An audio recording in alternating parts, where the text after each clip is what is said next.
दोस्तों नमस्कार, मैं हूं नंदलाल शर्मा और आप देख रहे हैं साझा भारत। आज जयराम महतो ने जो है एक रोड मैप दे दिया है कि अगले 5 साल जो है वो क्या करने वाले हैं।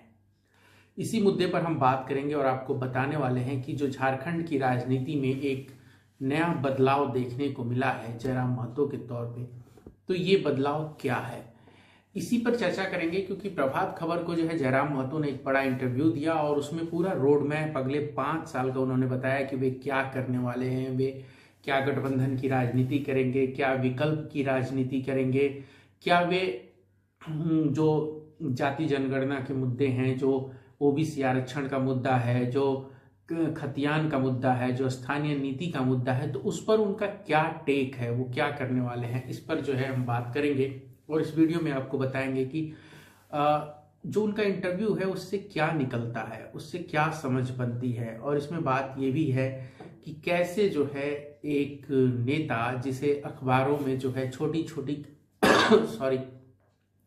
छोटी खबरों में जो है समेट दिया जाता है, अब वो अखबारों के फ्रंट पेज पे आ गया है।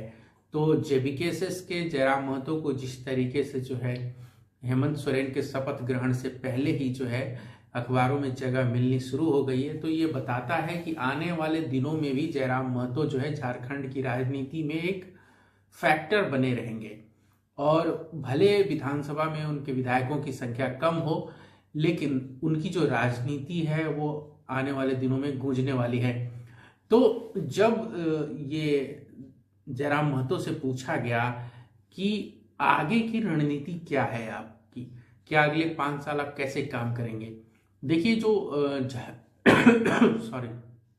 झारखंड की राजनीति है उसमें जो अभी विधानसभा चुनाव हुए हैं, तो इसमें जयराम महतो को हर विधानसभा में जो है वोट मिला है।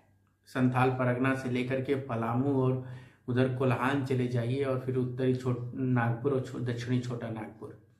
तो जयराम महतो का कहना है कि अगले 5 साल वो जो है अकेले रहेंगे, यानी किसी के साथ कोई गठबंधन नहीं करेंगे। और जब अगला चुनाव आएगा, चाहे वो लोकसभा का आए या चाहे विधानसभा का आए, तब जयराम महतो ये फैसला लेंगे कि वो किसके साथ जाएंगे, क्या वो बीजेपी के साथ जाएंगे या इंडिया गठबंधन के साथ जाएंगे या क्या करेंगे। लेकिन जयराम महतो ये भी कह रहे हैं कि वो सत्ता की राजनीति करने आए हैं, मुख्यमंत्री बनने के लिए जो है उन्होंने अपने नाम पर जो है वोट मांगा था जनता से। और दूसरी बात कि वो विकल्प की राजनीति नहीं करने आए हैं कि जनता को एक विकल्प देना है, वो बदलाव की राजनीति करने आए हैं, झारखंड को अधिकार कैसे मिले इसकी राजनीति करने आए हैं। और ये बात जोर जोर दे करके वो एक कह रहे हैं। उनका ये कहना है कि धुर विरोधी जो राजनेता हैं या फिर राजनीतिक पार्टियां हैं, सारे दल एकजुट होकर के जो है जयराम महतो को विधानसभा चुनाव में रोकने की कोशिश कर रहे थे। चाहे अब उनका एक बड़ा आरोप यह है कि डुमरी में जो है 20,000 जो एनडीए का वोट था वो इंडिया गठबंधन को ट्रांसफर करा दिया गया था। अब ये कैसे हुआ नहीं जानते हम, लेकिन जयराम महतो का यह आरोप है कि डुमरी में 20,000 वोट इंडिया गठबंधन के पक्ष में ट्रांसफर कराया गया था। ये जयराम महतो का आरोप है, लेकिन वो डुमरी से चुनाव जीत चुके हैं और अब वहां से विधायक हैं, तो ये आरोप लगा रहे हैं।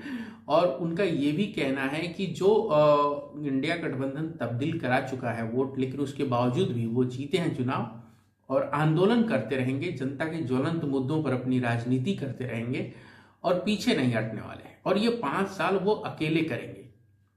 सदन के अंदर उनकी क्या भूमिका होगी, विपक्ष के प्रस्ताव पर जो है विश्वास प्रस्ताव जब हेमंत सोरेन का आएगा तो क्या वे समर्थन देंगे या विरोध में मत देंगे, इस बारे में जब उनसे ये पूछा गया मतलब इंटरव्यू में, तो उन्होंने ये कहा कि छात्रों के मुद्दे, विस्थापन, पलायन, बेरोजगारी, इन सब मुद्दों पर जो है वो अपनी राजनीति करेंगे और राज्य के लिए जो झारखंड के लिए बेहतर पॉलिसीज हैं उन पर बात करेंगे।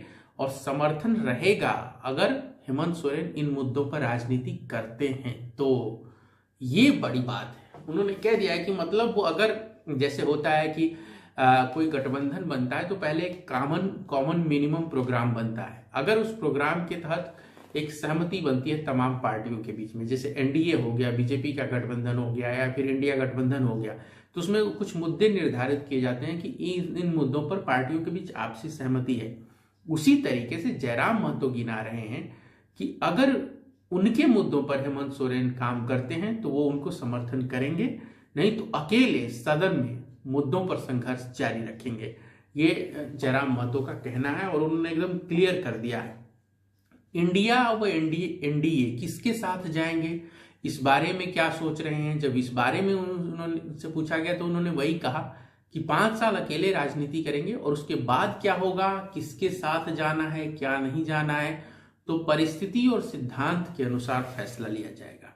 ये एक बड़ी बात है, वो ये कह रहे हैं। और अगले 5 साल जो है वो अकेले लड़ाई लड़ेंगे और उसके बाद परिस्थितियों और सिद्धांतों के अनुसार फैसला लेंगे।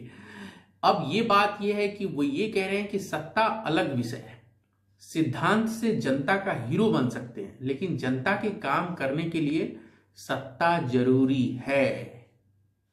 ये बात जयराम महतो कह रहे हैं कि जनता का काम करने के लिए सत्ता जरूरी है। अब आप समझे कि जयराम महतो क्यों कह रहे थे कि हम सत्ता में आएंगे, मुख्यमंत्री बनेंगे और हमें वोट दीजिए। जयराम महतो क्यों कह रहे थे, अब वो ये बात साफ हो गई है। वो ये कह रहे हैं कि बहुत ही प्रैक्टिकल राजनीति है, ये कोई आदर्श में जीना, सपने में जीना वो नहीं है। वो ये बात कह रहे हैं कि जनता का काम करना है तो सत्ता में रहना होगा और उसके बिना काम नहीं चलने वाला है। ये बात जयराम महतो साफ तौर पर कह रहे हैं। और लेकिन हाँ, वो ये भी कह रहे हैं कि वो सत्ता को महत्व नहीं देते हैं, सत्ता को महत्व नहीं देते हैं, लेकिन काम करने के लिए सत्ता जरूरी है, इस बात को वो मानते हैं। अब ये वो कह रहे हैं कि पार्टी और जनता की जो मांग होगी उसके अनुसार से जो है आगे निर्णय लिया जाएगा। अब देखना होगा कि क्या होता है। ये सब बातें जो है अब 5 साल, ये मतलब कम से कम लोकसभा चुनाव तक तो 2029 के तभी समझ में आएगा कि क्या होने वाला है और जयराम महतो किधर जा रहे हैं। वैसे तो उनके पास एक मौका ये है कि जब पंचायत चुनाव होंगे तो पंचायत चुनाव में क्या, जो मुखिया का चुनाव होगा तो जयराम महतो अकेले चुनाव लड़ेंगे, क्या उनके जो पंचायत मुखिया के जो लोग होंगे वो अपने सिंबल पे लड़ेंगे, अलग लड़ेंगे। यहाँ से भी एक थोड़ा सा मैसेज मिलेगा दोस्तों। और अगर आप इस वीडियो को एंजॉय कर रहे हैं तो प्लीज़ चैनल को सब्सक्राइब करिए, लोगों तक पहुँचाइए।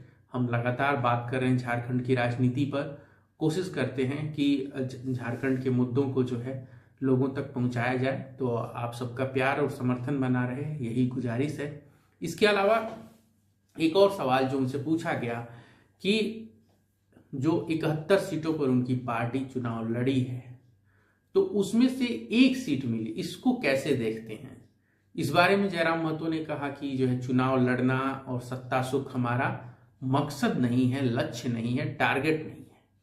वो ये कह रहे हैं कि मैं अपने साथ पढ़ने वाले लोगों के साथ जो है अधिकार की मांग को लेकर के निकला था, सड़क पर आया था, संघर्ष किया, बलिदान दिया, यातना झेली, आंदोलन किया और फिर यहां तक पहुंचे हैं।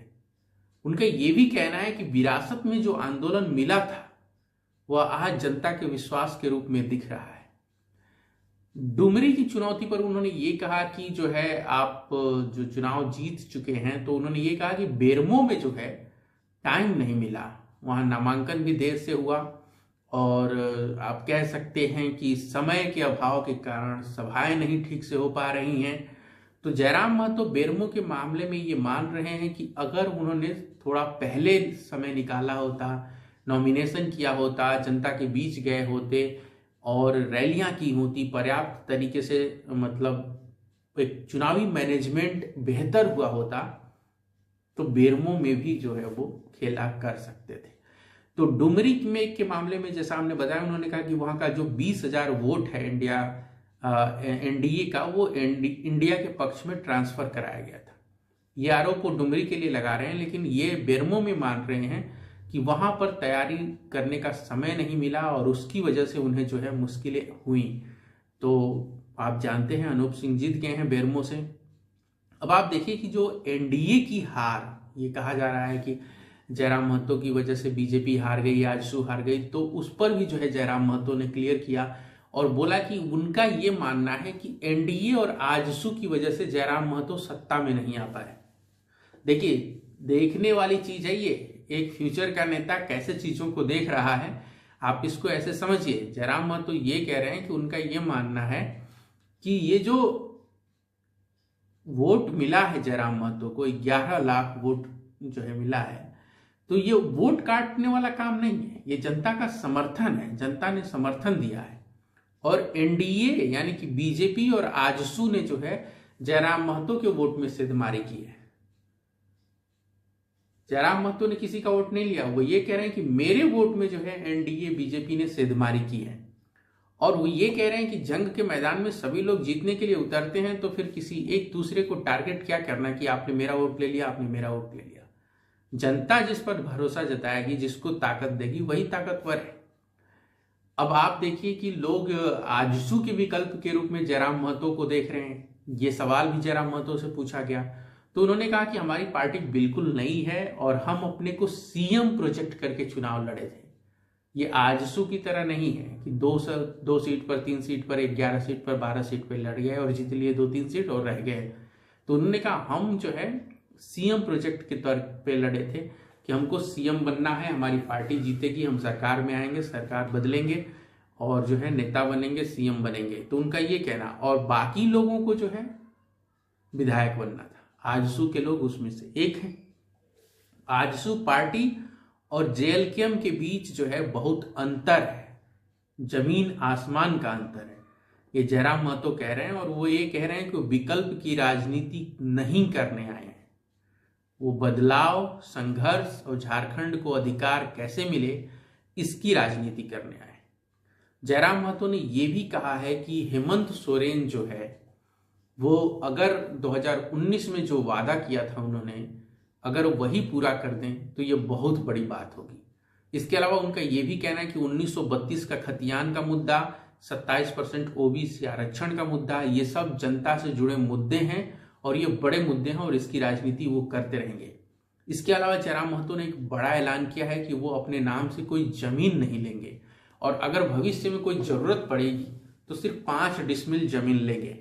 एक बड़ा फैसला है। आजकल आप देखिए, हमने एक वीडियो में, पिछले वीडियो में बताया था कि झारखंड में जो 81 में से जो है विधायक जीते हैं उनमें 60 करोड़पति हैं और जयराम महतो जो है झारखंड में सबसे गरीब विधायकों में से एक हैं। वो सबसे कम उम्र के विधायक हैं झारखंड में, सबसे ज्यादा उम्र के 77 साल के रामेश्वर उरांव हैं और सबसे युवा विधायक जयराम महतो हैं। और वो ये कह रहे हैं इस छोटी सी उम्र में कि वो अपने नाम से कोई जमीन नहीं लेंगे, उनका ये कहना है।